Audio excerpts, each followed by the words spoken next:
We will call to order the January 2025 Planning Commission meeting. And with that, I will turn it over to Mike Bucchi, since it is the annual reorganization meeting, and he'll shepherd us through that process.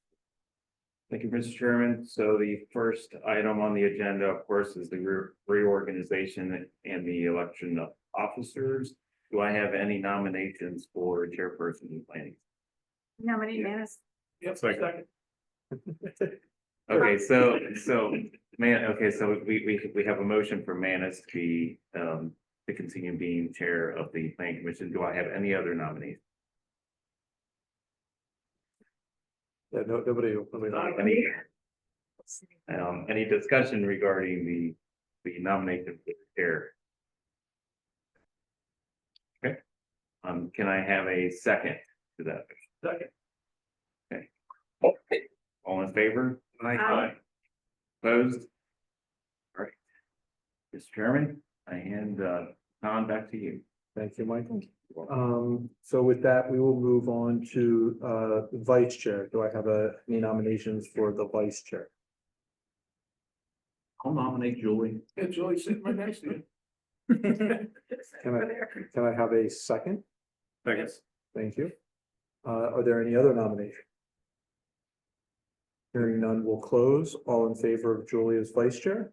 Aye. Any opposed? Thank you.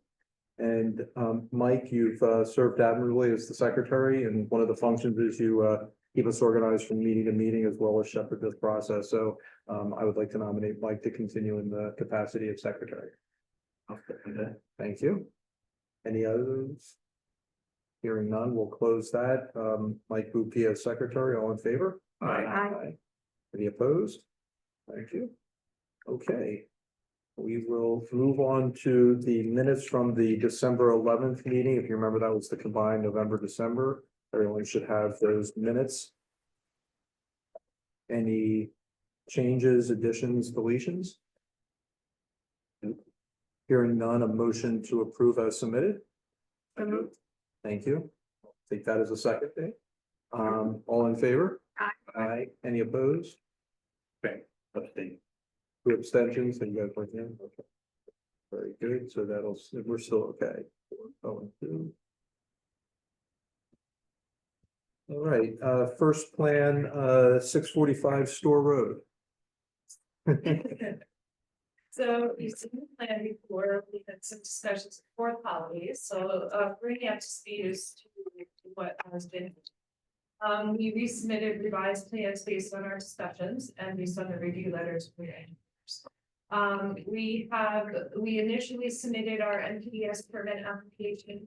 We received 1 review letter back from the county, it was our admin, and we're working on that to get that back in.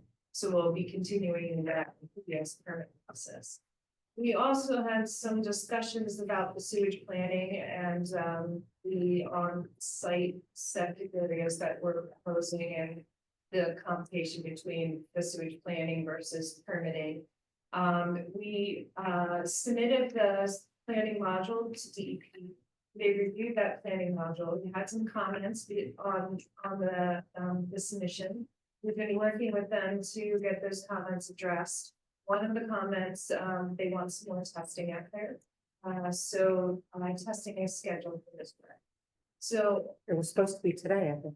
it got Moved back. pushed because DEP wanted to witness the testing. So DEP will be on site as well as the and Pinch Trail.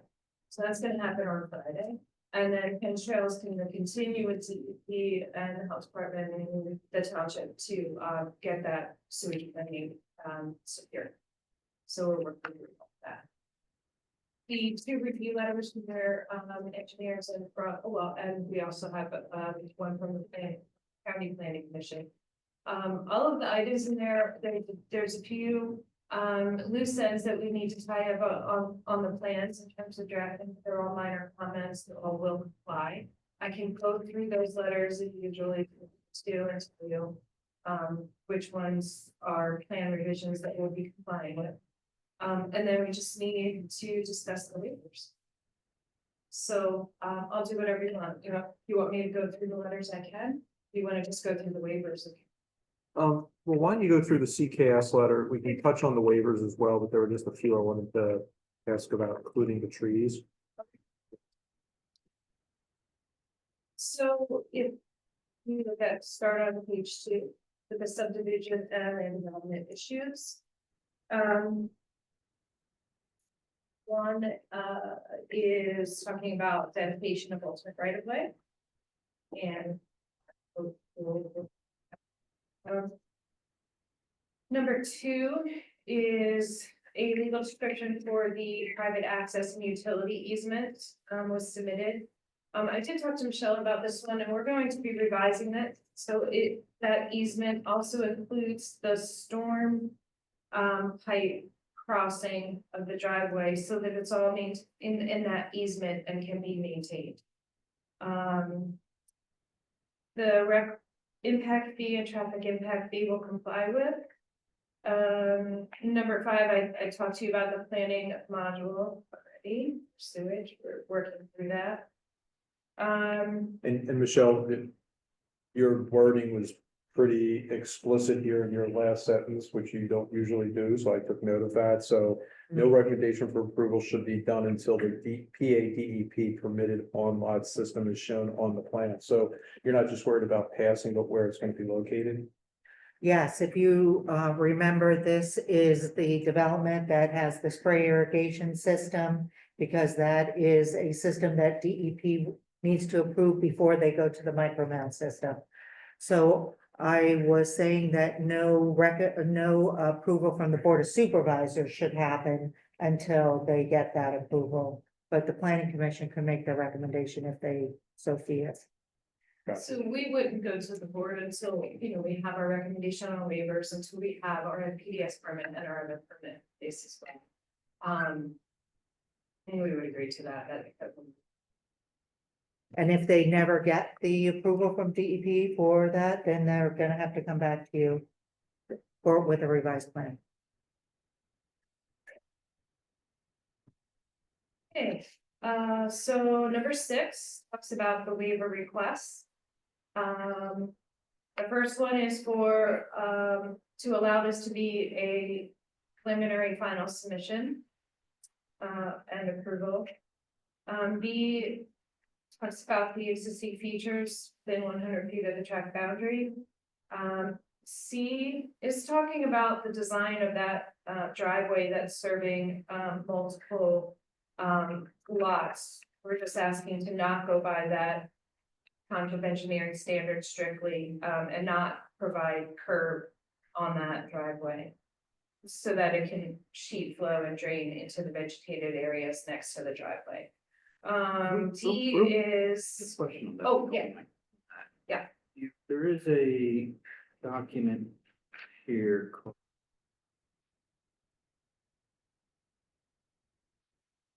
relocated driveway, that document. What is that?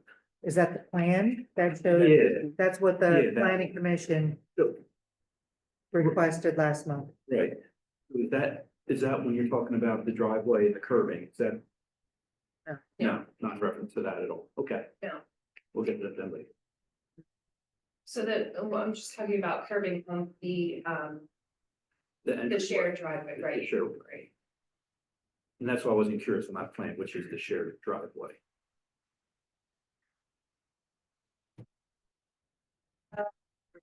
Picture there. In that picture there, is the gray the shared driveway? Technically, the. Not looking at that plan, but looking at the subdivision plan. The entire driveway is a shared driveway. But the most that it's shared is, back to where the 2 driveways come in, and then it's. Single for the one in the back, yeah. What are you asking for the waiver for? Why don't you clearly depict that? The plan set driveway, Okay. yeah, Okay, the relocation one was just well, whatever. you had Yeah, access to ask for see it. that, Okay. yeah. Okay. That's what you're planning. Okay. Yes, but we're not proposing that. Right, That's okay, just. that's what I was going with it, Yeah. thank you. So D talks about the tier lots, for flag lots to be stacked, and, we're asking for that waiver to allow the rear lots in front of what's already a flag lot. E talks about sidewalk curbs, storm sewers, and shared use paths along the land development. F is landscape plans to be signed and sealed by a landscape architect. Speak for that.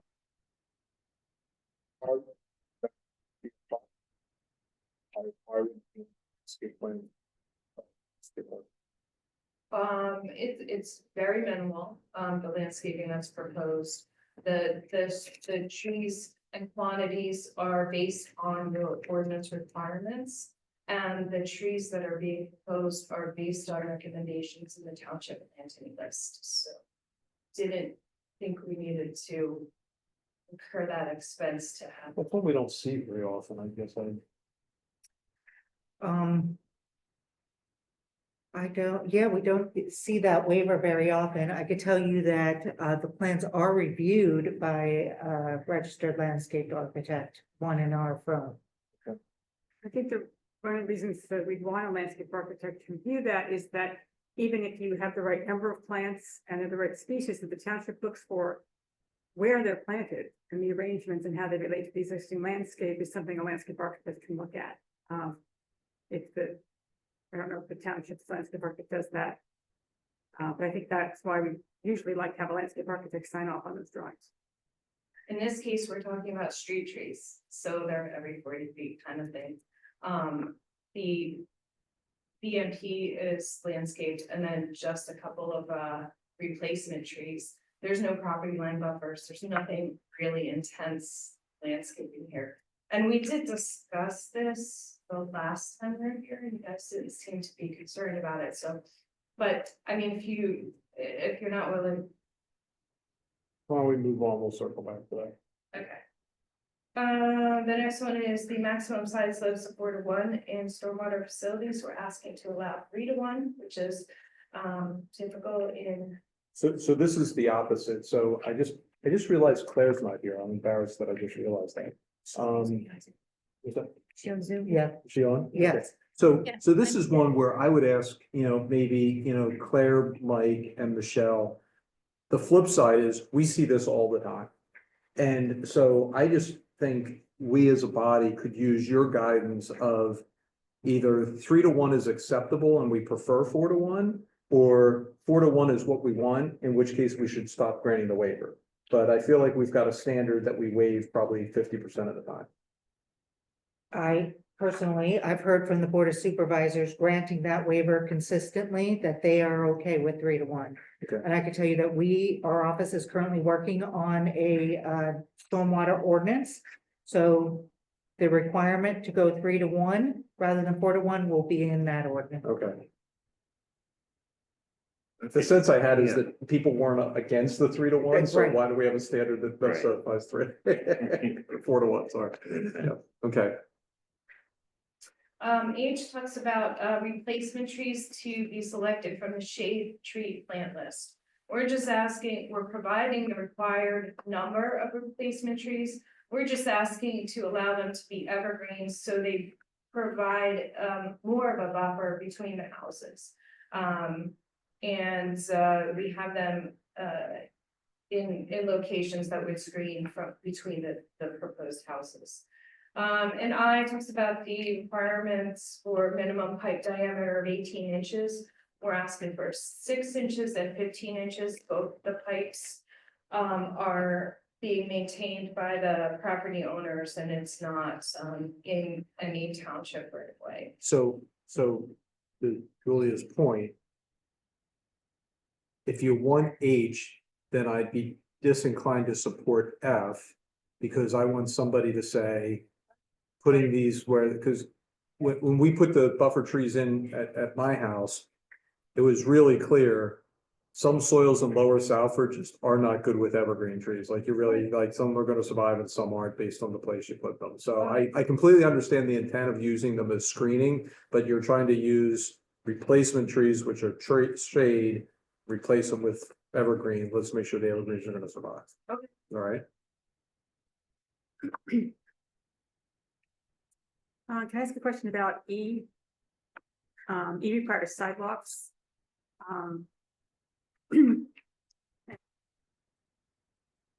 I read in one of the letters that the reason that sidewalks were not being installed was that there weren't any existing in the neighboring properties. Is that correct? Correct.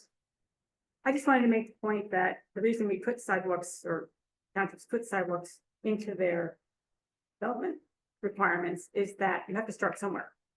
And if every time a person comes in along a particular street, and they'd be the first one to put the sidewalks in, you're never gonna have a sidewalk on that street. So depending on how important it is for the township to have sidewalks there, I mean, perhaps that's too rural an area, it's not a priority, but if the reasoning is ever because the neighbors don't have it, that's a terrible reason, because you would never get sidewalks anywhere if that was the thinking. So I will say that our discussion before the holidays was about the road widening. And you had agreed, or at least indicated that you would agree to waive the curbing and storm sewers. And that you would potentially defer the sidewalk. But that we would need to grade that area so that the sidewalk could be installed at some point in the future. So that's the direction. Right, and the road widening met up with the other neighborhoods, Correct. so it's a same width. Correct. Right. So you had a good size shoulder there. That, With the Quarry Road detour, I'm driving past this a lot more Right. now. You absolutely gotta do that road widening, Yeah. but, and I agree with you. And I mean, I think when we did a bunch of the infill in Letter Rock, we said, okay, we gotta start filling this in here. So I think we've been doing that. Yep. This is more this is R1A, isn't it? Yes. Yes. Yeah. Yeah. So I think this is the more rural part of the township, larger lots and the ones that are there, you know, sort of do help us understand the character of that area. So the road widening is needed, but I personally, if everybody else is okay, I'm okay with not doing the sidewalk curbing there. but there is reserved spot for that. It's Yeah. pushing the Yeah. shop, yes. Yep. Defer. Yes. If we need to, yep. I'm cool with it.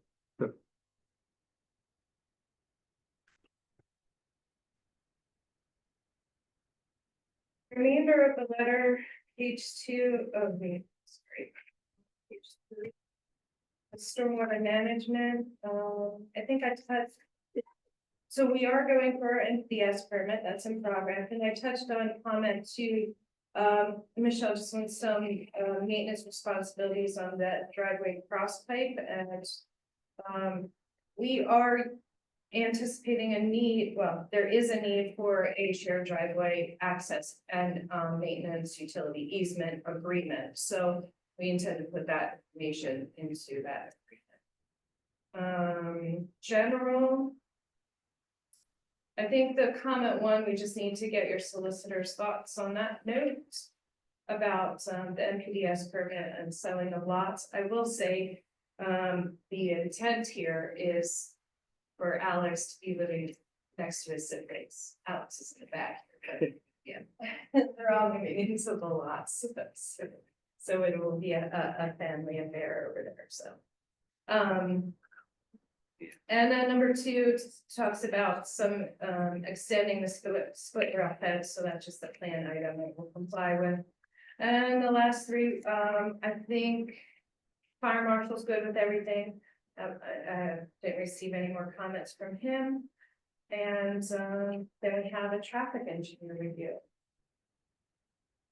Before you move on, Susan, Yeah. in regard to the MPDES permit, we had discussed it on a township level. Right now, they are proposing that the owner of lot 4 in the back, I don't know if that's Alex in the back, It is Alex. but he would be responsible to own and maintain that entire basin, which takes the runoff from all of the lots.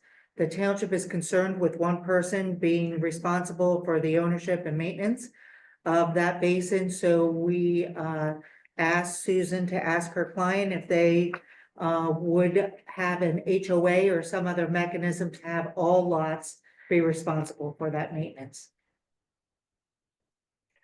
And she told me that they would. How many people are gonna share that drive? All four? Three. Three of four. Three. It's a good way to ruin Thanksgiving. Right.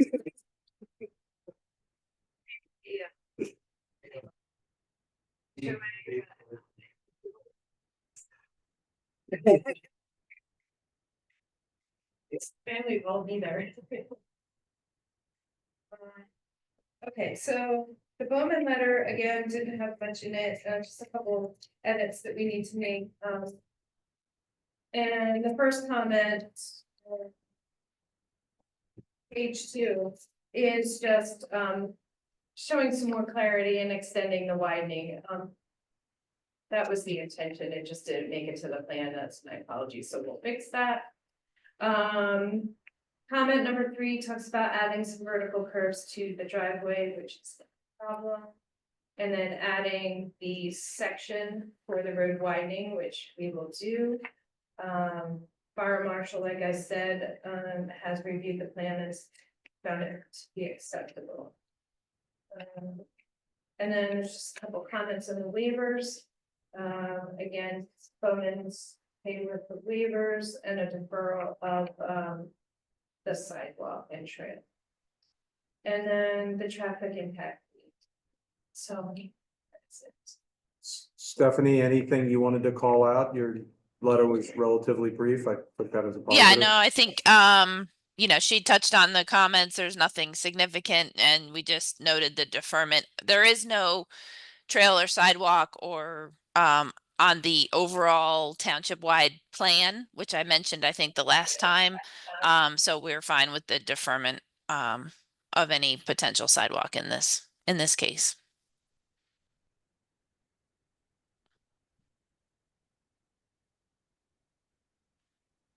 Questions from me?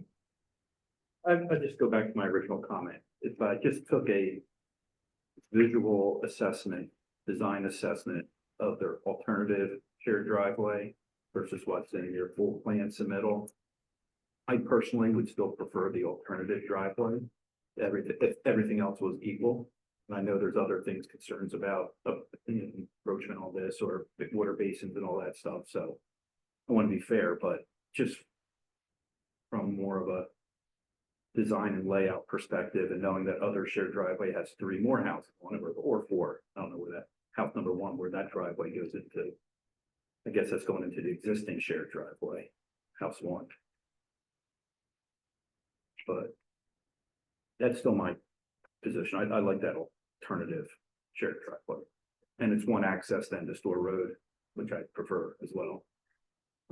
Agreed, and if the back lot ever gets developed, Then that's you gonna have a- be the means by which to accommodate that, but Right. I don't think we can compel them to do it since it's Right. basically an off-site. Right. improvement. Yep. It's still my preference though. Yep.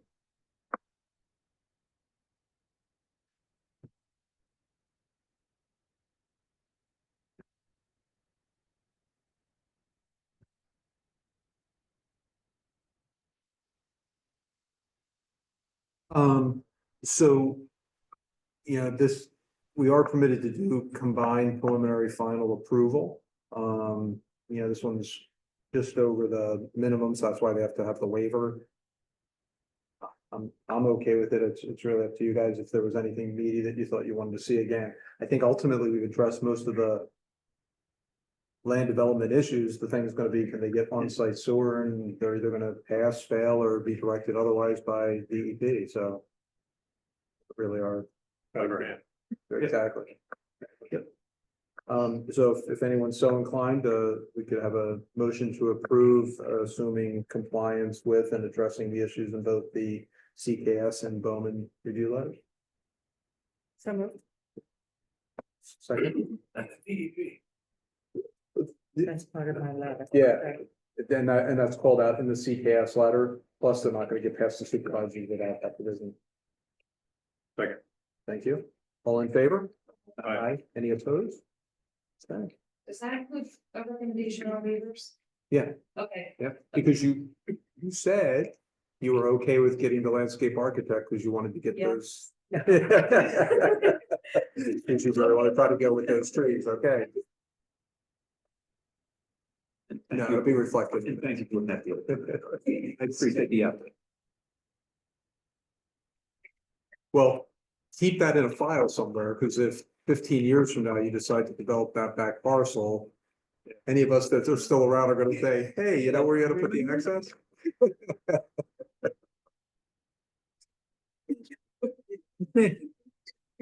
A lot, Joe. Talk about myself. Years from now.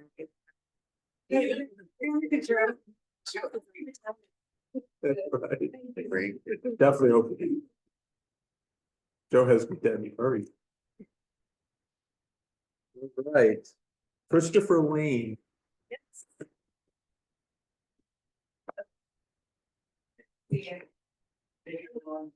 Thank you, good luck. this is one that you've seen many times in the past. But you haven't seen it with the first applicants, we did with this tonight, and see this. With Argus properties. The plan that you saw before was, still an industrial building that was used with some office and some warehousing or storage for, in the industrial plan. But, and it had one access and it had access to the building on the east. So the difference between, and the building was slightly smaller, it was at 22,000 square feet. So now the proposal is still an industrial building, 27,500 square feet. With driveway and parking around the entire building and 2 accesses into property. It's intended to be a sort of a flex building, and I have Mike Doyle here to explain to you what it's all about, because he is currently operating the same type of building in a couple different locations, and he can tell you what they're all about and why the need is for that driveway around the building. It's gonna be sectioned off into bays. Right now we have 20 bays shown, but that may end up changing. It might be a little bit more of a flex, but the intent is that each one of those bays will have access by a garage door and a man door. Maybe some sort of an office, maybe not, in each one of those bays. We based our parking calculation on the sides of the industrial building. And we came up with a calculation that required parking. Thought that we may at some point have up to 50 employees on the site. So our parking is really based on that potential to have 50 employees on the site, and we have 54 parking spaces shown currently. Aside from the general layout of the building and adding some storm sewer to get the water into the basin, we still are proposing the same location for the basin. We have a little bit more disturbance because that building opened up a little bit, but we are not disturbing past the basin, and that's the same condition that was on the prior plan that was. So before I get too much further and into the review letters, I'd like Mike to just kind of explain to you what the building is about, and maybe your Mike can show that one aerial or plan or whatever of the Colmar. Ready? Ready? Yeah, you can Yeah, I'm Mike Doyle, I work for Commercial Properties, and this is the aerial view of Colmar Business Center at 1 Discovery Drive, Colmar and Matfield Township. And we're looking to basically mimic it, and it's a multi-tenant building in which there would be various types of business, very small business, typical trades, maybe like electricians, tile installation, flooring installation.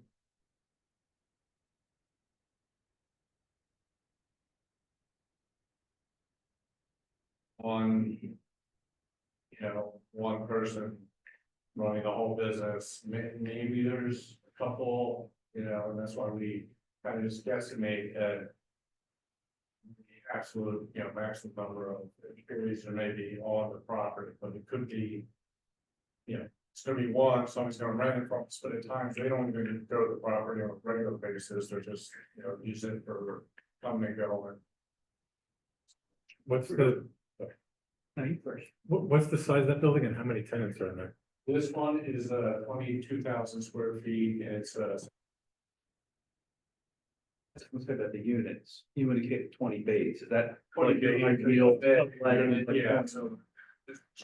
Right, garage door, right, man. Oh, but there is a chance they could rent 2 bays from you too, but Yes. it's kind of 2.5 employees per.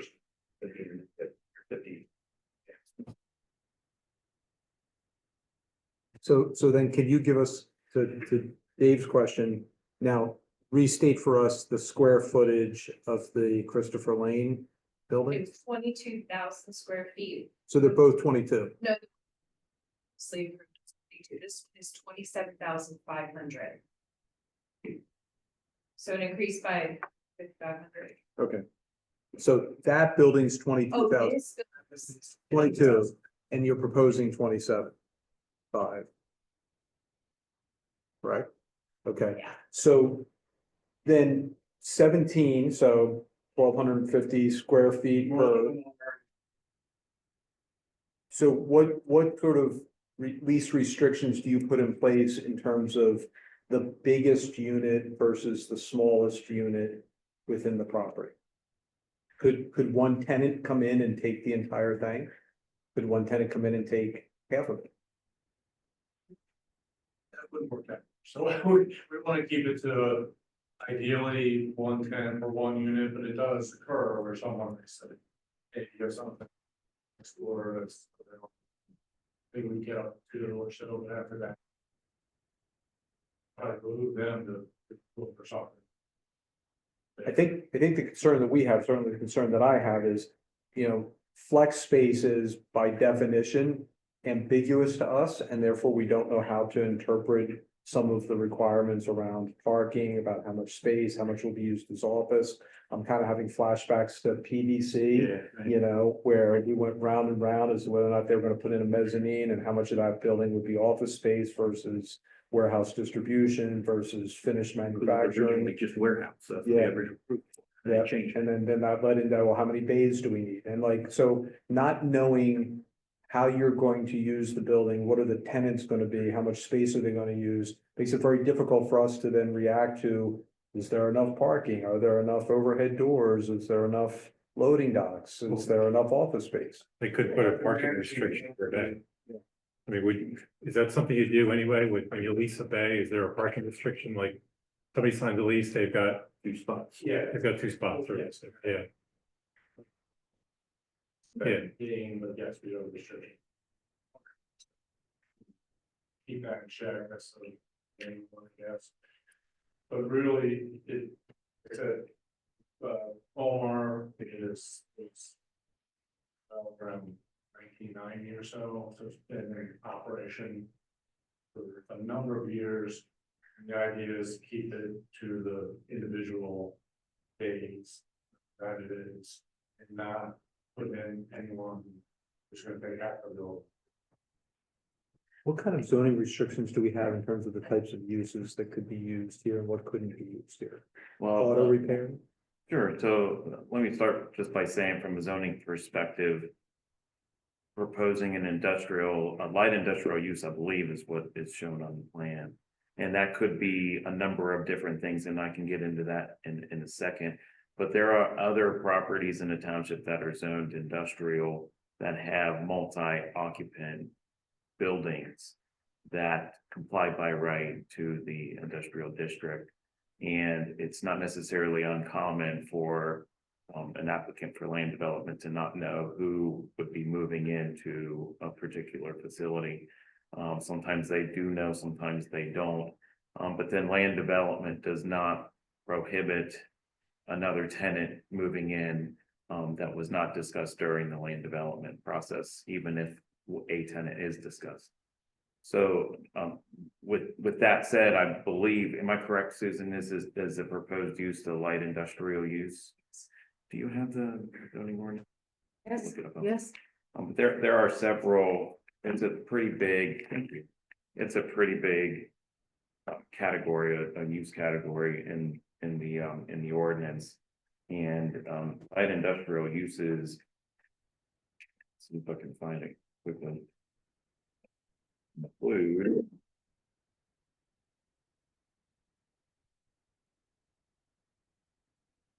While he's looking for that, I will tell you that the building is a one-story building, barely 15 feet at.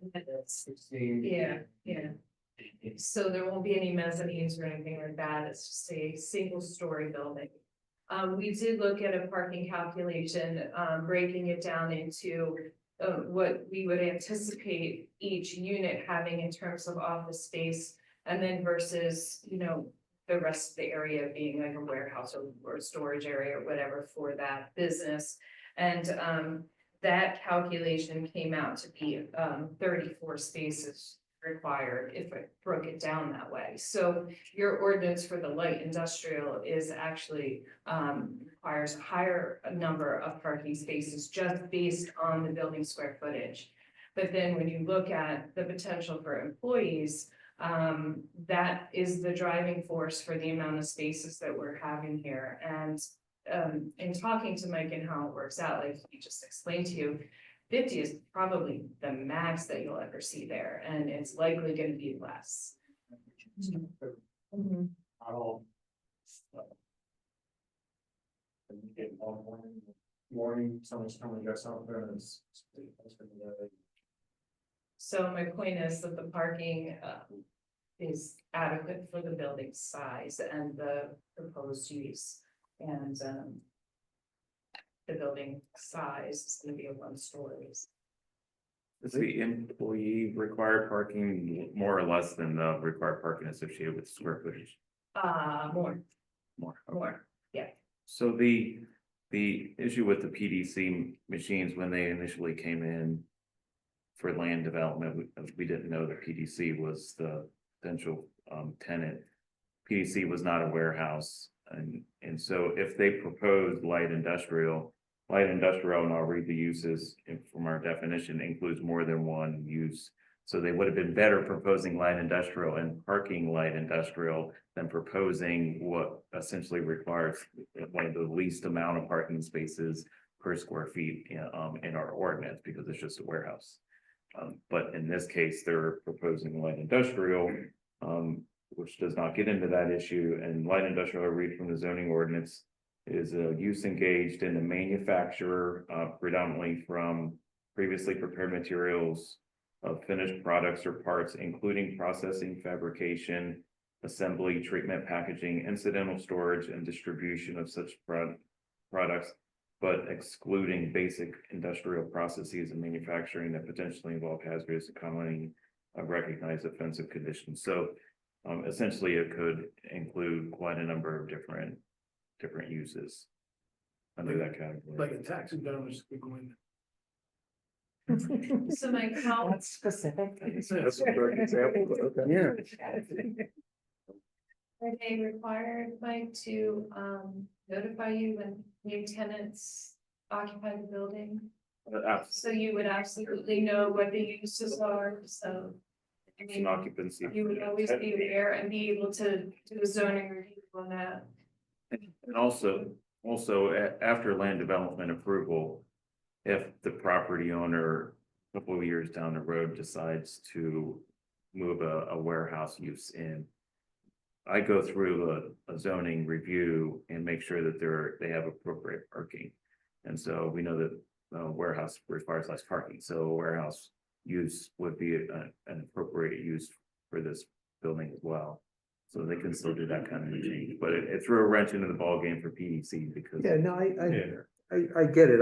I guess, I remember when Lowry went in, I remember when Glick came in and we put a lot of restrictions on Glick in terms of how many of their vehicles could be stored outside versus inside because they have such a backlog of repairs and, what could on-site outdoor storage look like? So in each of those, we had a very clear sense of what was going to be, they were clearly single tenant, but we had a very clear sense of what the use was going to be and therefore what restrictions we want to put around it. Yeah, this is obviously much more open-ended, so I'm just trying to make sure we think it through, because your phone's gonna ring, not mine.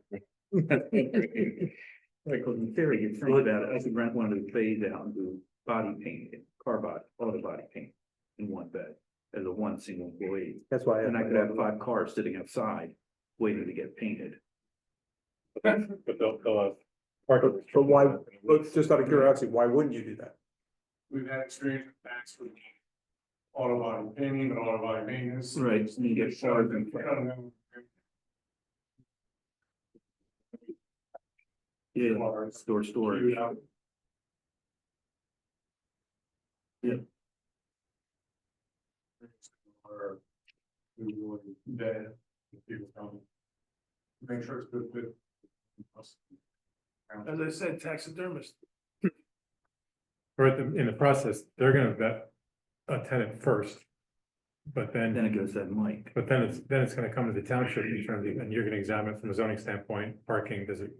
And right, and if it crosses the limitations of parking, if it requires more parking. Or if it requires conditional use, like Glick required conditional use, because that building was already there and the parking was already there. And if it didn't require conditional use for Glick, then it would have just gone through the building department. It would come back to the planning commission and board of supervisors if they have to do additional work out there. Like this fire truck? Yes. No, it's no different than a restaurant coming into a retail center, right? When you gotta determine if the parking. The requirements of that restaurant needs a certain amount of parking spots, and does that fit in the center? It's the kind of same thing, right? Correct, yes, shopping centers require one per, I believe, 250 square feet shopping center, so if it's categorized as a shopping center use, then as long as it is in the list of shopping center uses, then you don't have to add additional parking, so it's similar to that. I'm sorry, I don't know this, but does the township have requirements to replace landscaping when mature trees are removed from a property? It looks like there's, you know, it looks like there's a lot of mature trees on this lot, and the building and the parking are over some of them, and the basin is entirely in a wooded area. So is there like a percentage that has to be maintained on the site, or is there any requirement for new vegetation? Right, so that's a very good question. So the requirements run with the land. So the land development that would eventually be approved for this property would be in perpetuity. It would be recorded, and it would be recorded as a whole. So all the sheets in the plan set, lights that are required, the parking that's required, the landscaping that's required, essentially everything still needs to be maintained in perpetuity. The difficult thing is, of course, with the landscaping, they're living, and so they eventually will die, and you just have to have the staff to go through the entire township, and it's difficult to identify individual shrubs, or if there's grasses that are required, or But as they're it can be proposing to difficult take down a to lot of enforce. mature trees with buffer, for this stage, not for the future, but they're proposing to take down a lot of proposed trees to build this. oh, well, replacement trees are required in accordance with the ordinance. So I'm Right. wondering where this could possibly go. Oh, a fee in lieu would typically be offered in lieu of the actually installing on site. Sometimes the township even accepts planting elsewhere in the township on other pieces of So for property. this like project, it would have to be one of those likely. Yes, Have we calculated that yet? Not. I don't think, was that calculated? No, yet? It's a 38 comment in our replacement letter. trees are based on the 2 specimen trees that are. We haven't talked about being moved yet. So under zoning, could you just go over Susan comments 5, 6, and 7? It's around the parking and the loading dock, and how did we get to those numbers and how we? Which document are you looking at now? The CCAS review letter? 5. Under zoning, Right, and that's the one about the parking. yep. and that we have more than is required by zoning. Is that what you mean? Yeah, so you did it based on the employee count, not the square footage, which came out to a higher number. So- No, the square footage, calculation for an, industrial use, is 43 spaces. It's, 1 per 500 square feet, so that's 43 spaces required. We have 54 shown on the plan, and that is also based on the expectation that we'll have 50 employees. So 50 employees, gives us, we need at least 50 spaces. We're showing 54, 3 of them are ADA. I'm just trying to understand. Mhm. So you voluntarily did it based on employee count rather than building structure. Square foot area or by employee, whichever is greater, So how did you determine 50 employees? based on their experience in the past. And they do think that the 50 is, but they're estimating, high. They're thinking 1 to 2 employees per bay, and we have 20 bays in there, so. That doesn't calculate right. 2.5, yeah. 2.5, sorry. Yeah, So then 20 bays, so then how many, so then I'm looking at comment 6, which talks about the loading spaces and they can't be parking spaces. So I'm just step us through. yeah, we didn't get into. So that they don't need loading space, they can drive right into building garage bays, so they can have everything to build. So I'm trying to actually help you here, Susan. Yeah. So you pushed all the parking to the perimeter, so all of your loading bays are by definition easily accessible. and Correct. Aren't counted in your parking category. Correct, that is correct. And you've got 20, I assume, 8 down each side and 4 across the back, or 10 down each side, or something like that? Okay.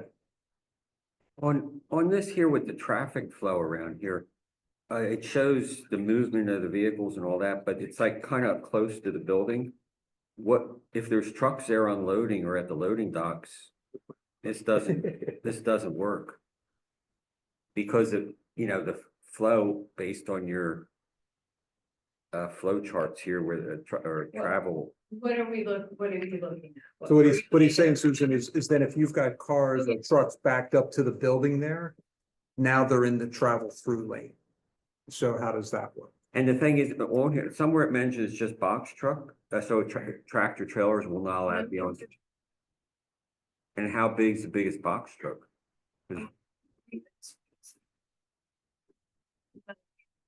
To explain about this use, but, so that's, the traffic pattern there for you is showing that a fire truck can make that turn if they need to. Yeah, but the trucks parked in the loading dock area. So there's none, so they're not loading docks, and there's not gonna be anything parked there for any extended periods of time. It's like it's a drive aisle and a garage that you pull into. There's no need to, like, So I think what we're all struggling with is if I look at the length of a parking spot, it's 20 feet, right? Yeah. So that's 26 feet. If you have even a 27-foot box truck pull up, and even if it's parked sideways on. Yeah, it helps. They're gonna be parked sideways. That's 8 foot, 8 10 feet. foot. So So none of them are gonna back up into the garage door to unload. let's see, box. Tenants maybe have a van, pickup trucks, something like that. Just doesn't seem like there's enough room.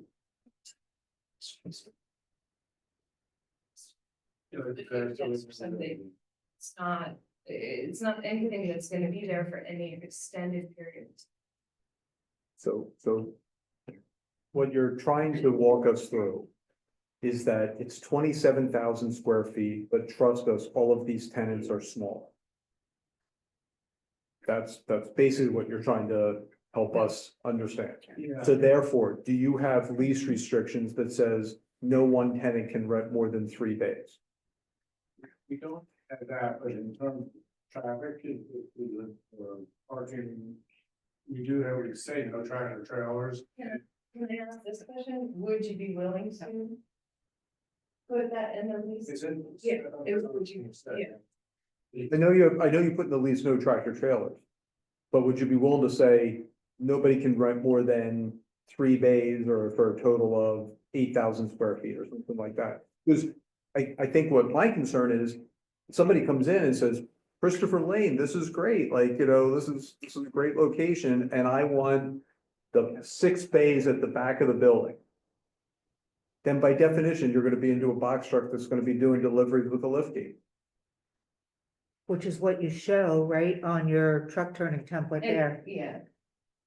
But to Joe's point, where, they're gonna Mhm. pull up alongside the building and unload that much, like, they're gonna wanna look for some way to back that in, drop Yeah. it, and have a hand truck move it in through the back door, not be carrying it through. As soon as any of your tenants get large, it's gonna become complicated. As long as the tenants stay small, then I think, what you're hearing from everybody is, okay, then it can work, but if the tenants start getting large, traffic flow, loading docks, truck deliveries are gonna get complicated. So if you can demonstrate that you'll keep the tenants to no more than X number of bays, then I think the parking and the configuration and the traffic flow work. Are the bays large enough so that the box truck or the van can pull all the way in? The bays are gonna be about approximately 50 to 55 feet deep. And the doors will be 10 by 10. But where I'm going with that, Matt, is that if somebody is coming in there to take deliveries or to do stuff Then today, you've only got 26 feet to try to maneuver to back into the bay. Yeah, Right, you'd have to go out and swing, and you can't, because cars are parked there. right. If you have a 10 by 10 truck, that's a 10 by 10 door, you said, garage door. Yeah. And I'm fitting a real big truck there. That's my point. As long as it stays small, it's executable. As soon as one of the tenants starts getting large, it's gonna start to get problematic. You want it to stay small. I understand. Suppose they sell the property to somebody else, how are we gonna monitor them and stuff? I'm hearing a restriction on the size of, not the size, the number of, Single tenant use, yeah. right, single tenant use. I think that's something you need to sort of think through and come back and figure out how you can help us. Well, support you in that. Again, this works as long as none of your tenants are too sizable, but as soon as somebody says, I'll take 6, 8 of it, then that's gonna start.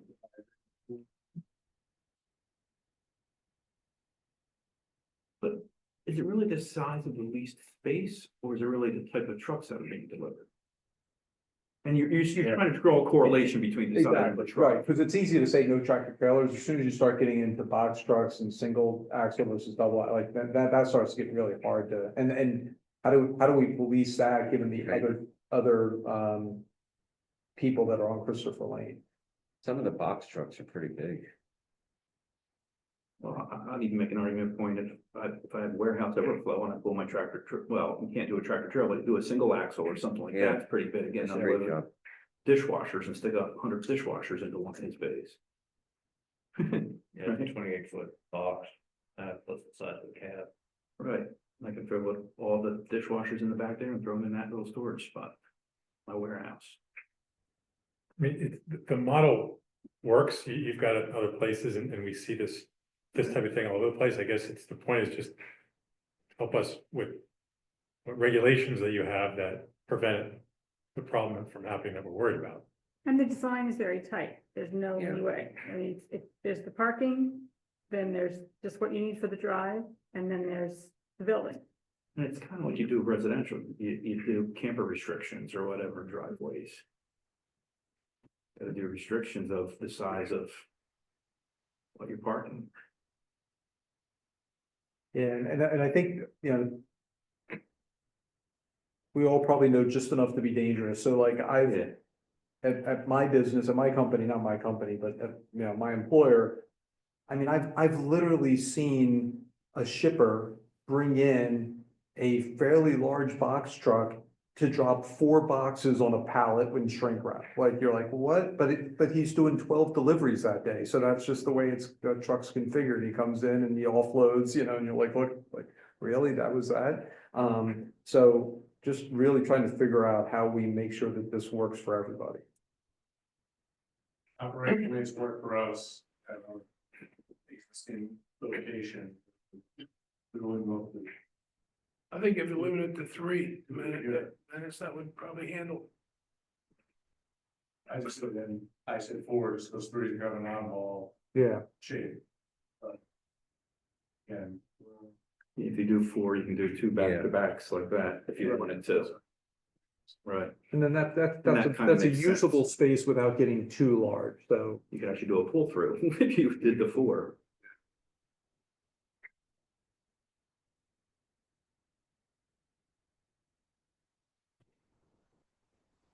I kind of like the 4. If you want to draw a correlation between the size of the truck and the number of units or the square footage, I like the 4.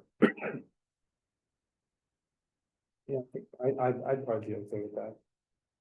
And let's assume everybody likes the 4, And he gets 5 tenants. 5 tenants, right?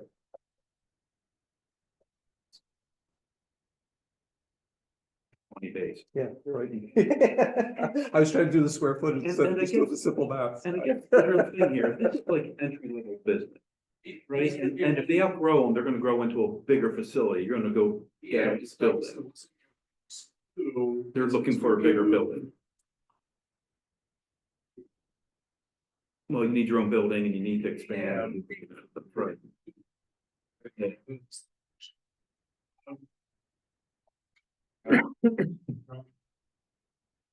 Right, it's a step up in the garage and then be pretty good.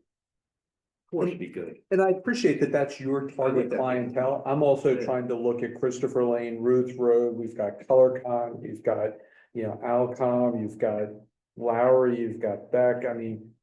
You've got single purpose entities with, and it wouldn't shock me if when word gets out.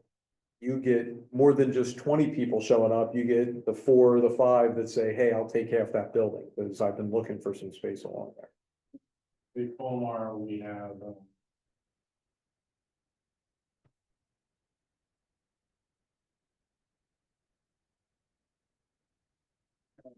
two.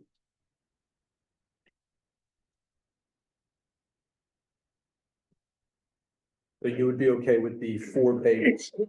The tenant can take more than 4 bays. Business. Two though, yes, and nobody and.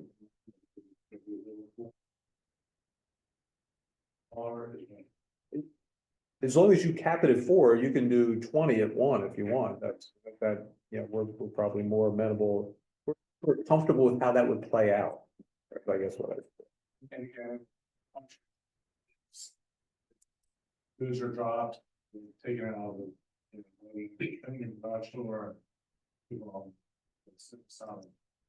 All day unloading. No. Right.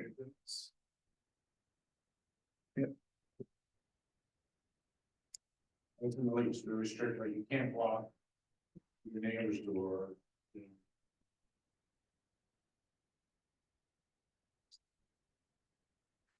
All right, but so just to clarify, you would be okay with the note on the plan attesting that the lease will not maximize maximum number of tenant days at 4. Okay. And they had already said they would do no tractor trailers, yeah. Okay. What else? Street light. Agreed. So we have, building lighting, but, we don't have aid on the street. There are no street lights at the driveways and any of them on the streets. There isn't any streetlights on Christopher Lane, however, Beck Machines has a light right, going into their driveway. And, we added, that comment into the review because, We didn't know how the township felt or emergency services felt about adding a street light to locate or to show where the driveway is located. But like as Susan said, they are proposing building mounted lights. Well, as Julia pointed out earlier, just because we didn't do it in the past doesn't mean it's not a good idea. So I mean, I think, you know.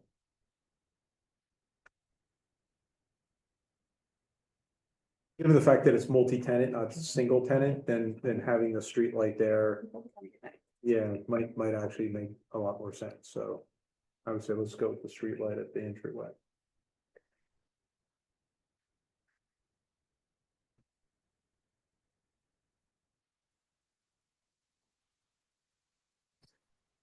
And then on subdivision, on those notes, curbing, you're good, you're, Yeah, we're gonna make sure that each one is adequately illuminated. Yes, maybe we'll see what you can do to get the minimum illumination for both driveways. I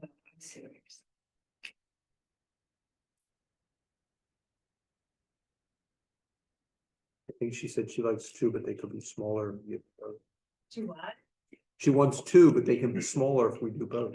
Or you could do one if you could get one at the maximum height that could illuminate both driveways.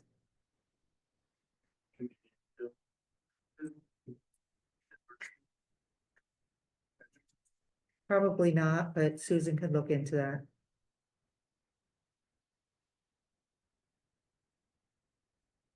Yeah, pretty hard to get from the building out to the.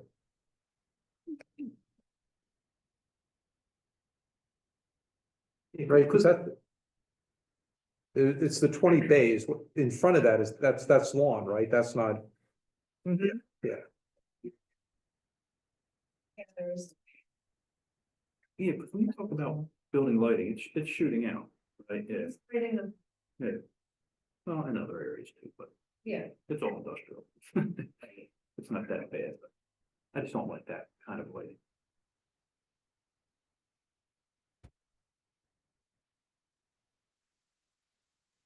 There it is.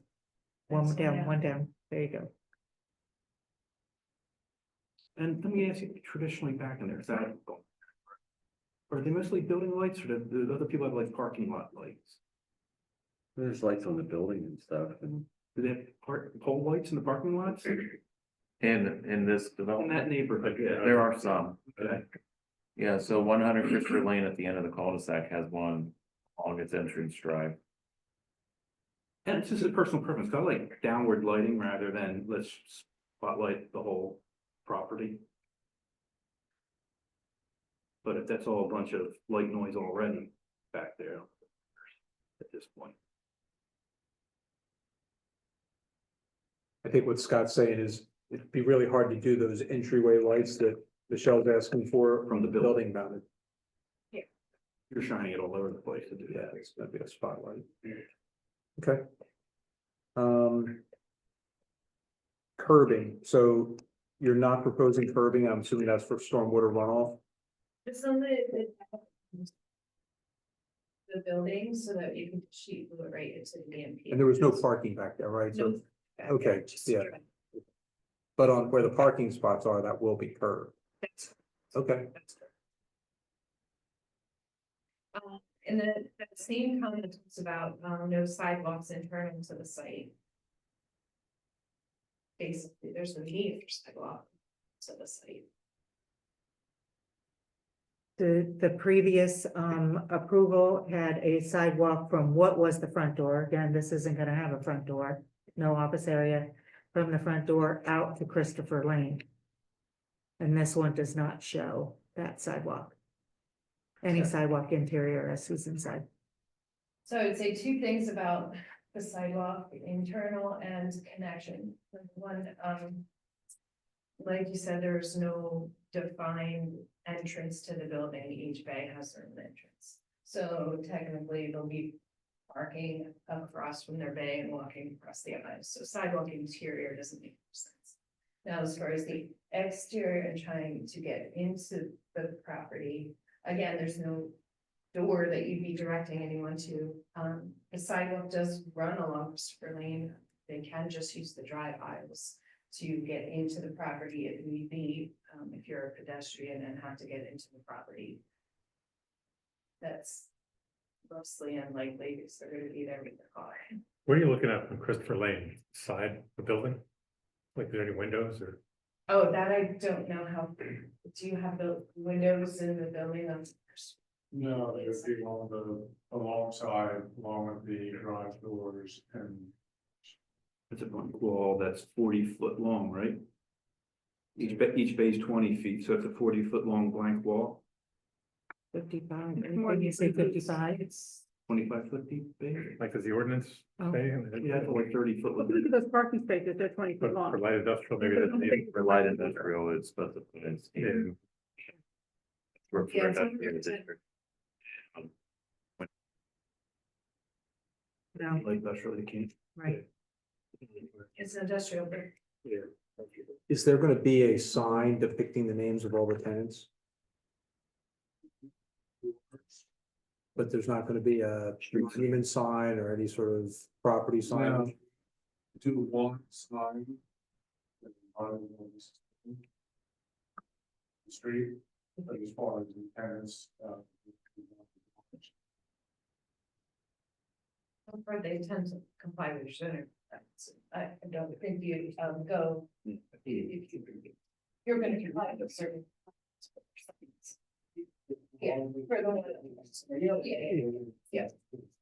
And that's a. Understood, but sometimes when it's a multi-tenant, the applicant will come in and say, I'm gonna put a pedestal sign that'll be illuminated at night. It'll show the list of all the tenants that are in my property. So when the delivery truck comes down, they know that ABC company is in the back. So you just do a building name, not a tenant depiction. Okay. And sidewalks? They're in the plan. There's sidewalks for Christopher Lane. Yes, okay, Yeah. I was confirming that they're there. Yeah, Okay. well, we have to put them in. Yeah. We have to put in the sidewalk and curb ramps at the entrances, yes. It looks like the other buildings in the area have a mix of what you might consider basically attractive fronts or, basically flat walls with a couple of changes in color and a few windows. I'd be interested to know what plan is for that facade, because that's the only part the building is going to look out onto the public street. And if it's just plain, I'd like to see landscaping or some sort of a way to soften that. Okay. Or an interesting facade. Yeah, maybe you can just do some of the mix of materials that, create a half wall and maybe some vertical breaks, so we're just not looking at one big expanse of stucco. Do that plus some trees. Can you show the Looks like there's a landscape mix of things on the plan? road. There's trees. Yeah, we do have landscaping. Yeah. Mike's gonna go to that Well, one, that's what show you them can see the that. mix of landscape. Cross that's proposed. Like this one's attractive. That's the backs. This is their wall. But this one's. There we go, there we go.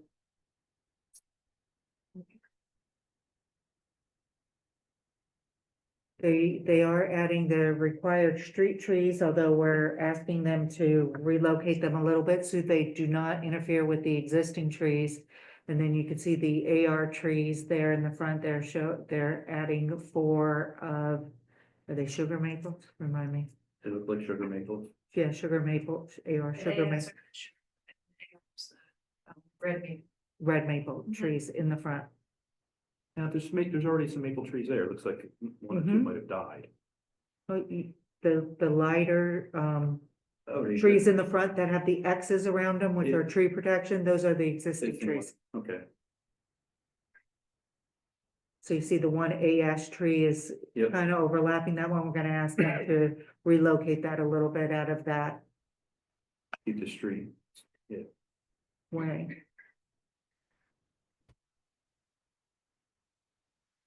So is that acceptable or do you want something more?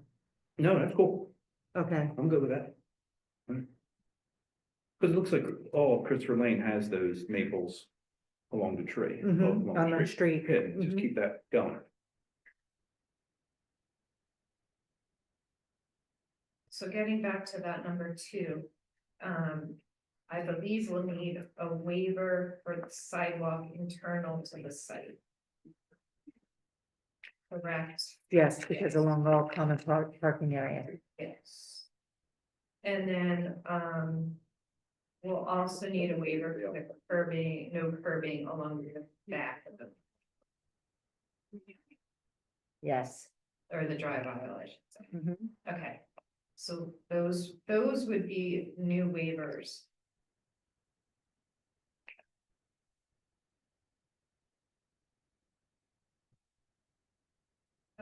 Number 3 is a will comply. 4 is a will comply. 5 talks about landscaping. The first comment talks about the 2 larger specimen trees that need to come down. And noting the one species, so we have our landscape architect going out to take a look at that. To see what species it is. He's also gonna tell us kind of shape those trees are in. If they're healthy or not. But the next comment B talks about the required replacement trees for those 2 specimen trees that are coming down. And that would be 38 trees. So for that, we'd be asking for a waiver to allow a fee in lieu of replacing those 38 trees on this site, because as we explained to you before, a majority of the site, the back rear of the site is being maintained, vegetation back there is being maintained. So we're disturbing less than we're preserving on the site, so we would ask for that. I'm sorry, Michelle, I still don't see where we have a note that says, here's the fee in lieu of, like, do they not know yet how many replacement trees they owe and they don't have room for, so? They do know, it's Okay. 38. Oh, okay, It's 38 replacement trees. where do I see that? On the top of page 4, Oh, I see, bottom of page yeah, 3. 38 3-inch caliber. Mhm.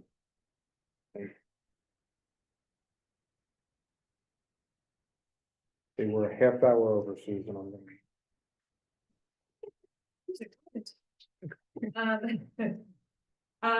C, D, E, and F, G, they're all will complies, landscaping items. 6, gets into the waivers that were granted before, and Michelle, very clearly points out, that they were granted before and they still apply versus granted, and maybe something's a little bit different. So the first one is for the 10-foot wide curb planting strip along the entire perimeter of the parking lot. And you'll remember that I had said that the prior plan had parking on one side. Now it has parking on 2 sides, so the extent of the planting strip that would have been required is more. Because we now have 2 rows of parking instead of just the one. But we're still asking for that waiver, and these are the plantings we're proposing. B is a waiver for minimum planting of 2 trees and 10 shrubs per lineal foot of perimeter around the detention basin. We asked for a waiver from that before and it was granted. We are proposing some trees. Michelle's asking for a calculation of the perimeter to figure out how many trees. So we now have 445 lineal feet of perimeter, which would require 9 trees and 45 shrubs. We're providing 6 trees and 10 shrubs, but it's also up against the wooded area that we're maintaining. So we're still asking for that waiver. And then D is a waiver from the type 3 site element screen about the dumpster. The requirement is an opaque fence with vines. We're still asking for that waiver. Can you point out the dumpster? What was that? Can you point out where the Oh, yeah, dumpster the is? dumpster is, see where you see that, 3AA symbol, kind of in the corner of the building? Sure. Just below that is the That's the dumpster. bin. Yeah.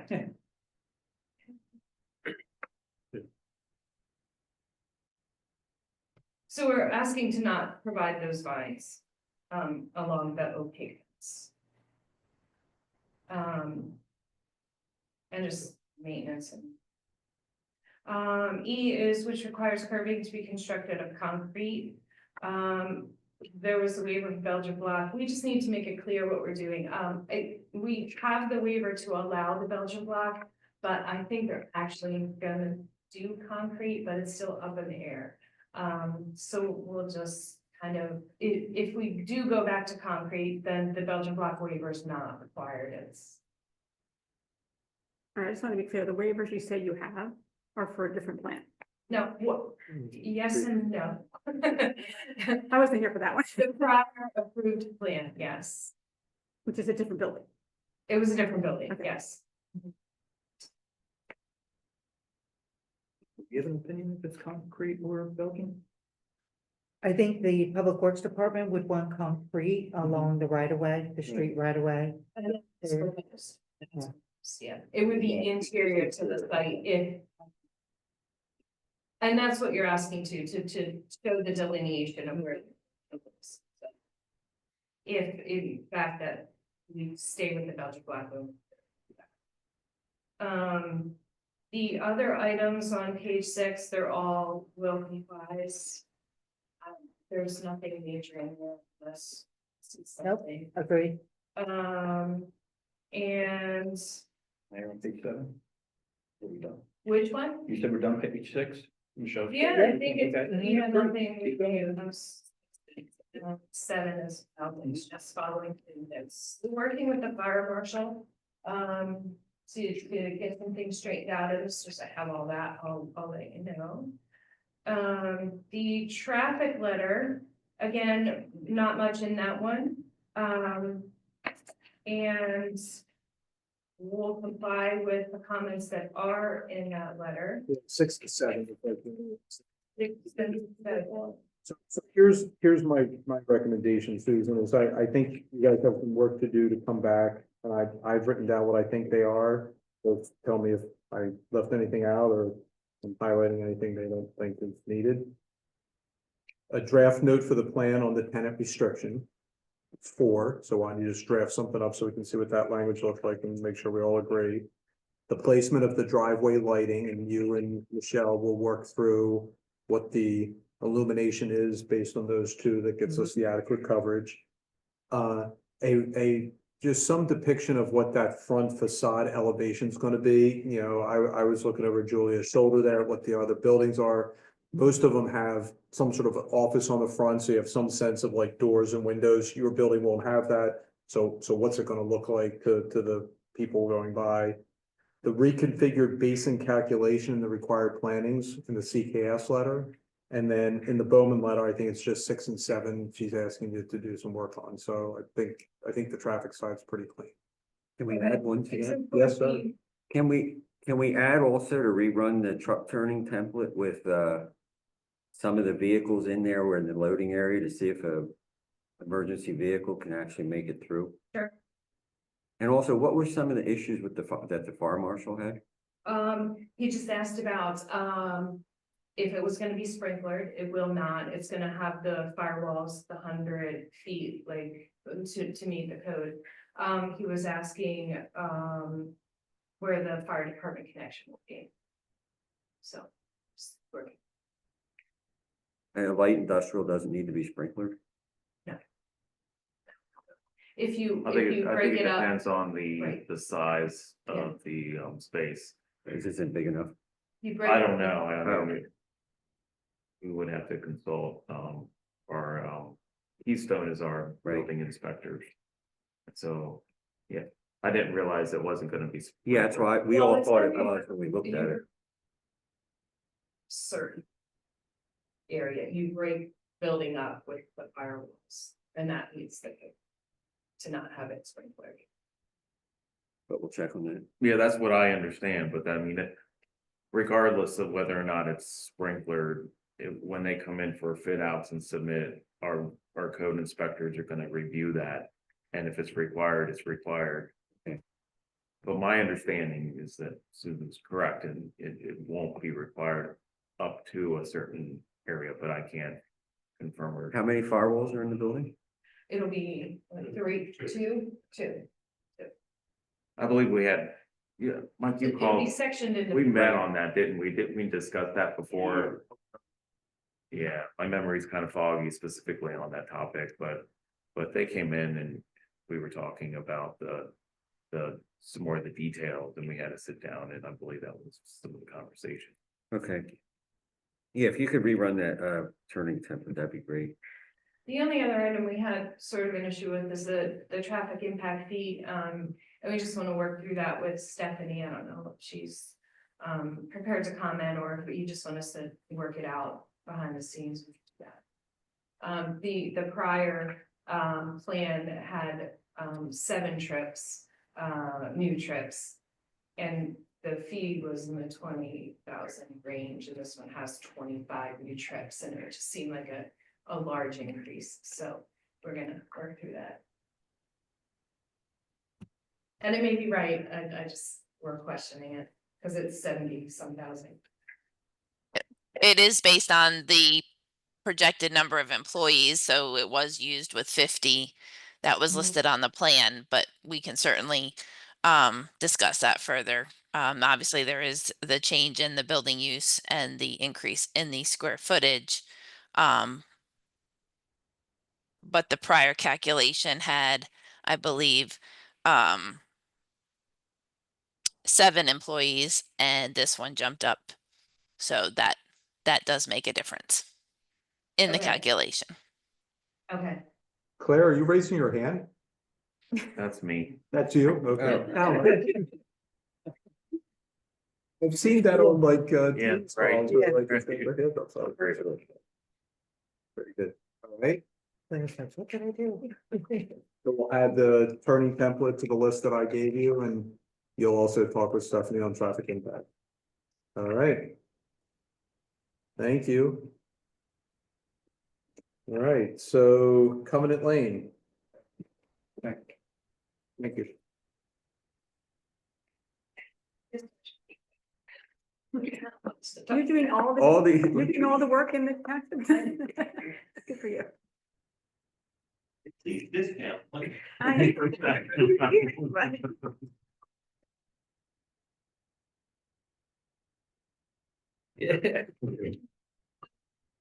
So we took the comments into accounts and as a plan. I think the biggest thing you'll see is that we're no longer proposing a reserved parking lot, and that parking lot is now going to be constructed along with the we now do have some grading over in that triangular piece over the meadow that's out there still owned by the church, and those are the 2 main things. And that grading is just to create some sort of nice level area there, because right now it's really craziness. So again, we have submitted the NPDS permit. And I forgot to tell you that we did that for the other one as well. So that's in progress, and we're working on revisions to get that back in. Again, there's nothing in the review letters really that we need to discuss. Everything is a will comply, except for of course, our waiver requests. And that goes for both of the letters, even the traffic letter, nothing much in there. And we'll comply with those comments as well. So if want to go through the waivers, they would be either my waiver letter or the CKS letter. Why don't you do with this, I have the CKS letter in front of me. So they start on page 2. Comment number 4 is the list of waivers. The first one is sidewalks, curbs, storm sewers along all common parking areas. And so we talked about Mike, can you make that that a little larger? waiver before, and we're not providing sidewalks and curbs along all common parking areas, in the parking lot. Sidewalk is provided along the north side of the parking lot. And then we don't have curbing, but we have, Tire the, bumpers. bumper Tire bumper. blocks, yes. And then if you go up to the other parking area, and, that parking area does not have curb either. And, but there is now a sidewalk that runs along Sunny Town Pike, comes down Covenant Lane, and then connects into the sidewalk. in the Church. Yeah, I think that was the big Mm-hmm. conversation we had last time, was those people that have to park in the overflow or have to walk down to the church, they. Right, so that is there. We worked through the configuration and the location of the sidewalk, Sunny Town Pike with Stephanie. The location is outside of any PennDOT right of way, but is still in line with the sidewalk that's on the other side of Covenant. We're providing all of the curb ramps that were requested. We do have to fill out the 4401 forms and the tips. We do have some slopes that we can't meet because of the way Covenant Lane is sloping. But I think we took all your recommendations into account. So that. Susan, can I ask a question about the parking lot? This relates, I guess, to the curbing comment. I know we did include in our letter a request to include additional curb stops along the parking aisle in that parking lot where there's sidewalk.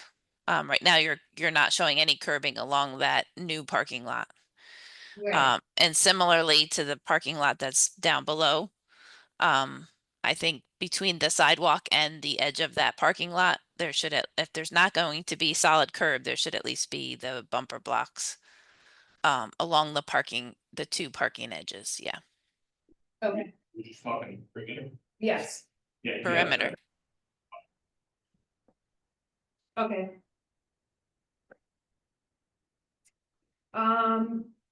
Waiver B talks about the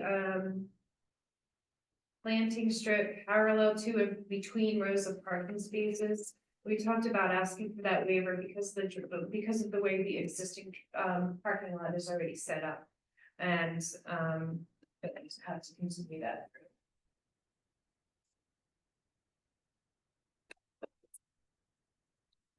C, I'm not following, so Yeah. I thought you'd have planning strip. the planting strips would be between the two rows of, we have the islands. Yeah. Oh, I see, you don't, Yeah, yeah, all right, we don't thank have you, that. yeah, I got it. Yeah. Okay, C, requires sidewalks, curbs, storm sewers along all existing and private streets. So I think I messed up and did not ask for the waiver in the R1A district. I did ask for the waiver in the DC district. So we talked about, a waiver for curb and storm sewer along Sunny Town Pike in the DC district. If we provide sidewalks, so that is what we did in that location. And then I would also ask for a waiver for the sidewalk that is in that field, to the right of the plan that you're showing, Meg. Waiver for that sidewalk installation and curb and storm sewer as well, if that would be required there. Michelle notes that the prior 1996 land development plan says that sidewalk is not required until there's further development of the parcel. So that this would necessitate that sidewalk. I would say that since 1996, 30 some years, there's been no, movement on sidewalk in the area adjacent to this property. So I would ask that that sidewalk continue to be deferred. Storm sewer, curb, whatever, continue to be deferred until sidewalk goes Just in. from this piece. Yeah, this piece here, right? Yes. So if you're familiar with this road, you know how it goes down to Indian Creek. So, towards the right corner of this property, it starts to be a big bank. And then as soon as you get across, then you see, guide rail and stuff, so. But the front edge at Covenant you made. That side, that is, yes, Absolutely. And you'll retain the deferment right, so that if at some point they start to fill in that portion of the Exactly. parcel, we will want. exactly. Okay. So it's just a straight deferment. It's not until you do something else. It's just whenever the township wants it to go in, That's. you'll put it perfect. in. Well, I guess we would want it to say something like if sidewalk goes in on either side of it. Something like that, you know, I'd rather see it if they come back and develop that portion, they've got to put it in, like whether or not we make the people on either side do it. We may make these guys be the first mover if they start to develop that portion of the track. Both. But if we develop it, there could be a problem with the sidewalk. But there's really not much use there, we're just leveling it off because it's so hilly now, if it, like anything. I understand what you're saying. I'd like it to be both though, because the township might decide to sidewalk and they might not decide to be doing anything on their property, but they would still be responsible for the sidewalk. We'd be on the sidewalk if somebody attaches the sidewalk. Which is what. Yeah, right. Okay. So it would either be if the others are putting it in, that would trigger it, or if you decide to develop that portion. Until then, That's it's not- deferred. Okay. Is that developable? That looks fine. If you zoom out, I don't think that's it has a very insignificant. small building area, but Okay. If you the building area. But you haven't taken up all of your impervious surface already? Plus the right. it's all here. Yeah. The topography along the frontage there is, pretty- yeah, I mean, for you guys to be putting sidewalk in there would be a major.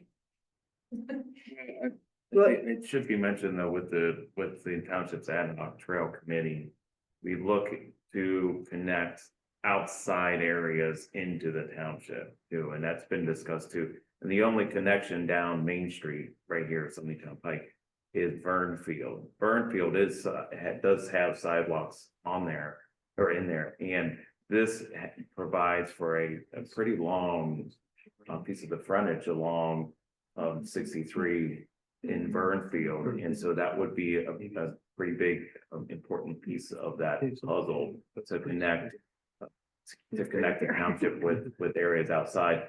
Also, the proposed plan from the Trail and Sidewalk Committee also includes on the other side of Indian Creek connection that way as well. So this area potentially could connect in the future along to that location. I can show you let me pull that up just real quick. So can I just ask, is the deferment then at whatever time it's deemed necessary? Is that, yes, okay, thank you. Give us enough time to get it done. Oh, Yeah, I yes, don't think, it yes. sounds like they're in agreement with what we're proposing. Might I add, and I don't know if this is done, Susan, that, I know you're doing grading on that piece also, that you also complete the grading to allow a trail or a sidewalk. No, not along that frontage. But you're doing grading over there anyway. Could you pull up that grading? Yeah, but, the topography of the area is It's pretty. crazy. And that, I mean, we'd be grading. Right there, right the there. handout right of. Those are 2-foot contours? Yes, That doesn't look too bad to me.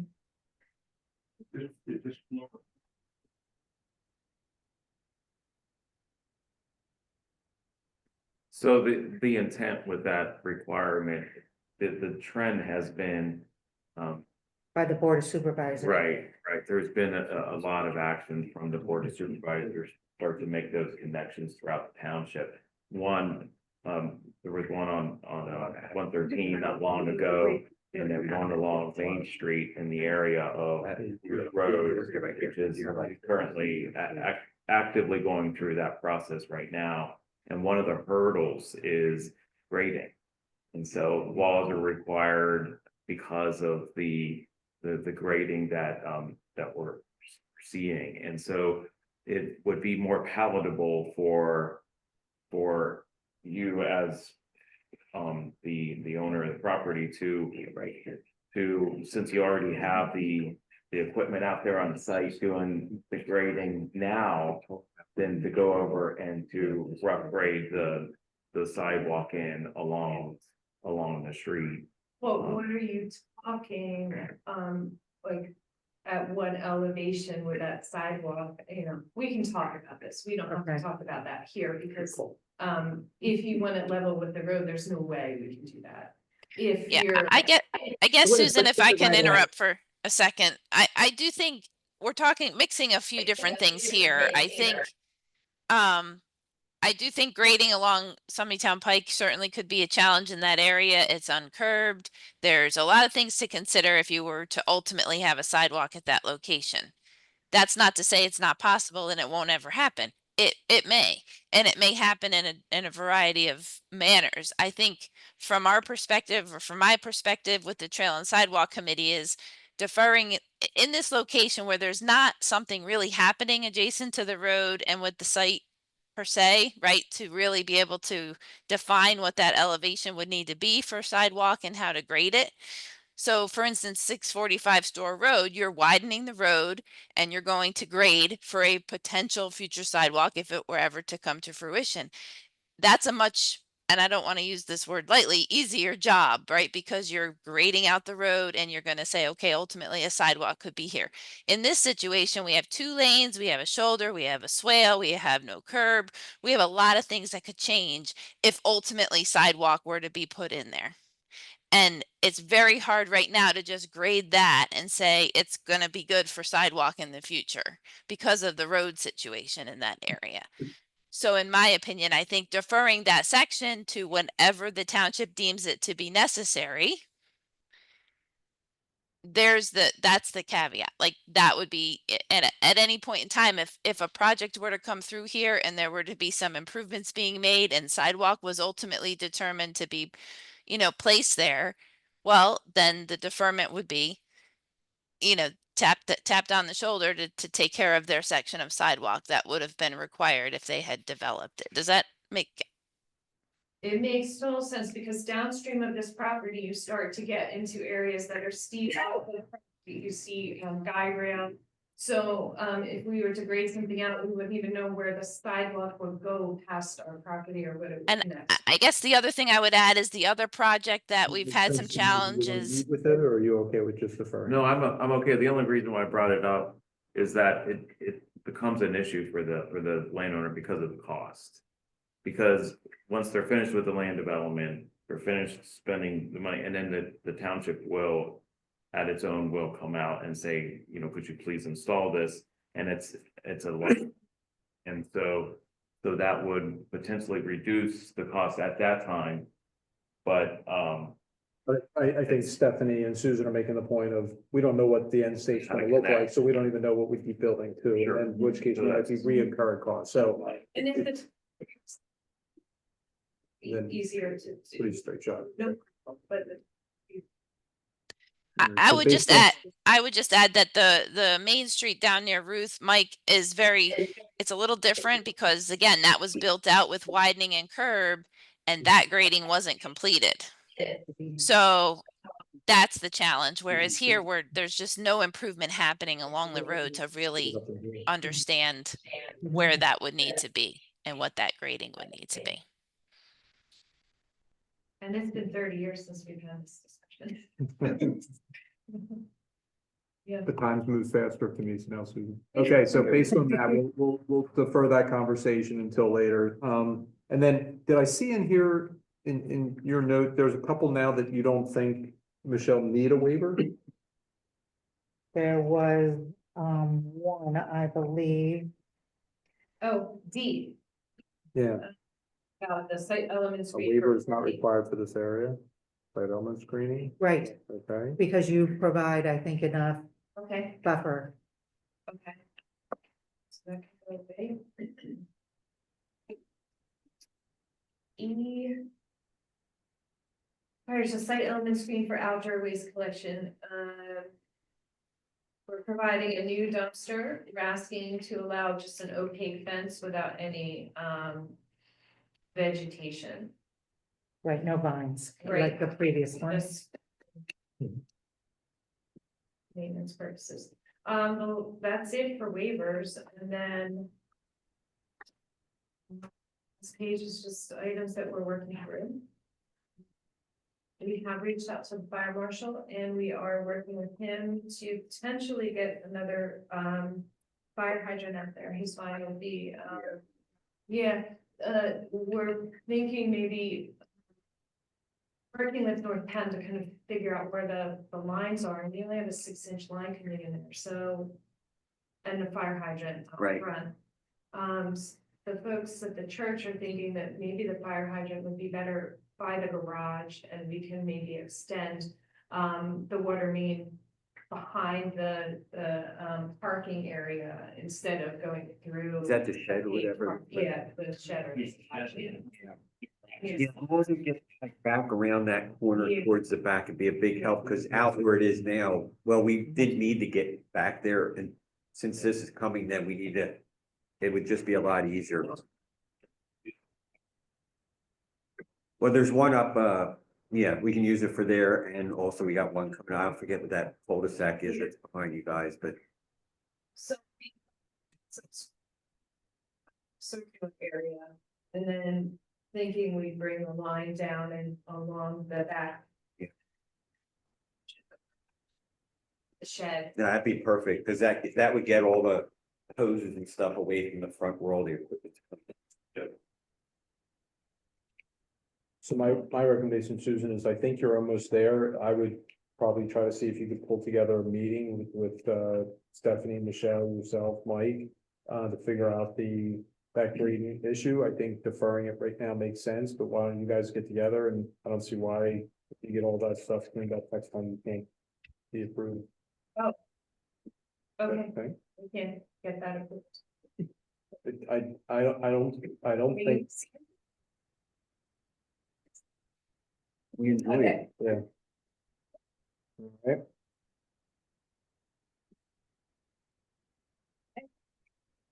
Thank you. Claire, do you have anything for us? I think Mike was gonna speak on the village district updates and where we are with that. So Mike, if you wanted to give the update that you emailed me earlier today, maybe we could talk about that process. Yeah, thank you, Claire. So just to give you an update, but we don't have to talk about it at length tonight, but the planning commission moved the draft ordinance on, I think it was September. And then we were working back and forth with our solicitor in agreement with some details that needed to be. And we got through that. And then we presented it to the board of supervisors and received a number of comments from the board of supervisors. Okay, concurrently, we have now submitted it officially to Claire and Montgomery County Planning Commission, Michelle and Stephanie for their official reviews. See, for something much simpler, typically we wait for the authorization to advertise from the board of supervisors, then officially send it to everybody for their official review letters. The following month, it would be up for official adoption. But with something complex like this, the board of supervisors had a number of comments that we're looking into right now. Okay, so now we've sent it to the consultants for their reviews also, so we can just get everything on the table, so we don't have to keep going back and forth. Okay, and so, right now we're revising the amendments to address the board's comments, and then once we receive CKS's review, Bowman's review, and Montgomery County Planning Commission's review, we will also revise the proposed amendments to address those.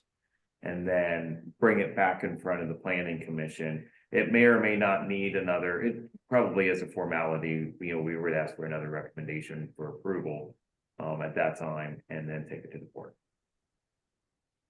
Mike, I'm wondering if, because there are a number of comments that the board mentioned, that perhaps the planning commission can decide whether or not they want to rescind that submission to the county.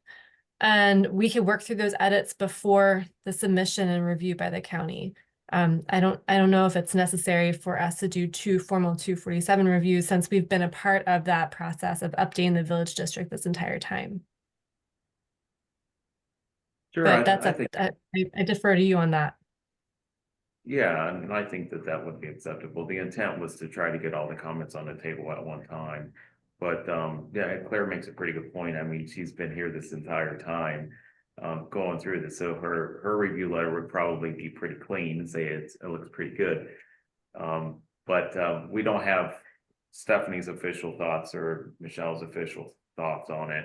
Well, I would at least like for them to review the draft ordinance, but yeah, I would be fine if Claire didn't review it at this time. I mean, on more than once, you said the Board of Supervisors had several comments, several changes, modifications. So, but you've not shared them with us, so Yeah, I I assume this can is out of, this isn't our ball to play with anymore, so we'll let you guys work it through the process.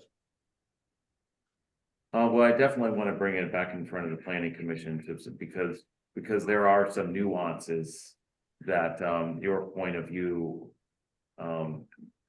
would be necessary to make sure that whatever proposed changes still align with what the planning commission views. And see. Right, so let me run through them. There are only 9, but I'm just going to run through them without comment. I don't know if there's some, but it looks like, but I'm just gonna review them just so you guys can hear them. And let me know if you want to start that conversation this evening or wait. But let me go through them so you are aware.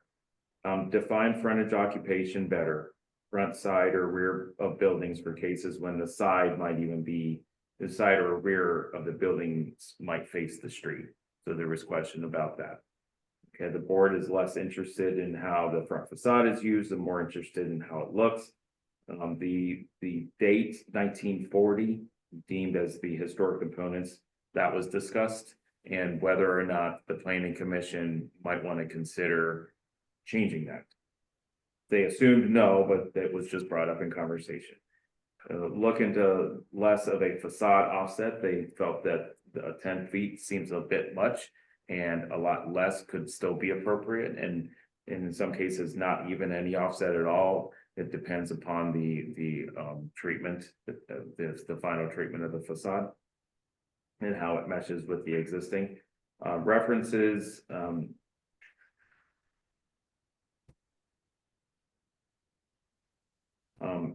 Maybe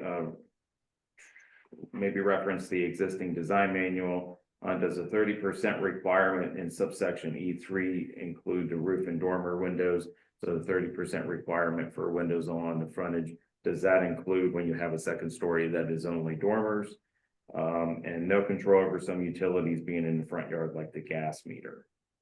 Okay, so those were the items that were brought up. And then we can talk about them at the next planning commission. But in the meantime, we're going to be looking at the actual revisions and how they'll look in the amendments. Okay. You send those to us? I can. Okay. I can email. Okay. I can email forward the email I sent to Claire. Okay. Anything I just got one last question, and it might be towards Mike more. It's got 9, it's a 9-part Now, question. we talk about land development living in perpetuity and the trees and all that stuff. Observing Harleysville Car Wash cutting down their maple trees along Main Street. Is that part of the land development? Like, are they required to maintain trees there? If it was required as part of a land development, we have reached out to the property owner to Have have you? that discussion. Okay, good. Okay, and now it's difficult because For the once it's finished, it's not a typical thing to have a department or a person in a township to go out and to make sure that all the dead trees are replaced, make sure Right. all the dead shrubs are replaced, because it's not just the street trees, it's buffer material, plant Noise, material. light It's buffers, the tree, the shrubs, the rain garden seed mixes and stormwater management basins. I Right. mean, there's a lot of landscaping that's required. And so it's a process. It's a process to inform the property owner and then to go through those acceptable replanting options. We actually had an applicant right next to the school on Maple and Yoder want to put in a new fence. Well, they cleared all the trees Right. along that area. I went back to the original land development plan and realized that there was a required buffer because those are double frontage lots. Right. And so I got a hold of them and discussed those requirements back in land development. And he proposed the buffer plantings, and they differed a little bit from the original land development plan. They were a little smaller, so they could be more affordable, but they met the requirements. And so they did that. So it's a process. Okay. But there's no like, So there is a process underway with the car wash. no, there Oh. isn't, because I wasn't aware of that. Oh, yeah. I didn't Are know. they older trees? I know it's on Main Street, but I. They were fairly large. I was gonna say at least 20 foot tall, 30 foot tall. They weren't dead. No. It depends. I mean, I can't recall knowing when that was approved for land development, Right. how long ago that was and whether or not there would. I assume that there was a Might be requirement over for 20 years. street trees. But I'll have to look into that. And they're probably 20 years old. They're probably planted, like we said, when they built it there.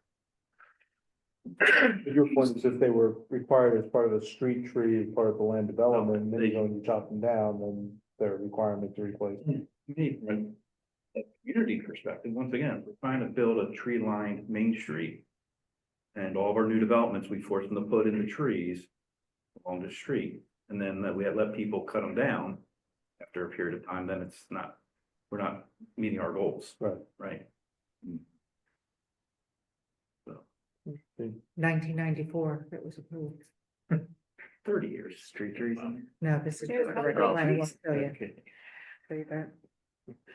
Well, my neighborhood's 30 years old and I look at our maple trees that are original planted in our neighborhood and they're about the same size, so I'm thinking. They're about 20, 30 feet tall now. They're as tall as the house is, two-story house. Right, I know the development behind me, that's been 20 years. And if one of those trees goes down, snaps off in a storm or something like that, then they're usually out, a couple months later replacing that tree. But that's under, I guess, under the homeowners association. Yeah, some people are better at that than others. So we take it case by case. I mean, we view buffer plantings and street trees as, I don't want to prioritize, but as like a higher level, right? Yeah. Because it affects other people, okay? And so if you have a buffer where a tree falls and dies, let's say they planted an ash tree back Right. 20 years ago. Well, of course, now it's gonna die. Well, in the time being, maybe that buffer area was just left to grow naturally. And it's a and natural buffer. now. Since then, there are several other trees that have been, popping up in the area. Right, It's not necessary to replant the one That's that. reasonable. check out the car wash. Yeah, I would- Go get your. Anything else? Nope, thank you. Motion to adjourn? Second. All in favor? Thank you, everybody. Thank you. Have a good night. Bye. Good night, Have a everyone. good night. Dave Bowe, Dave. You were second? I was not. Who was it? I wasn't. You weren't, Oh, Joe? you were just saying.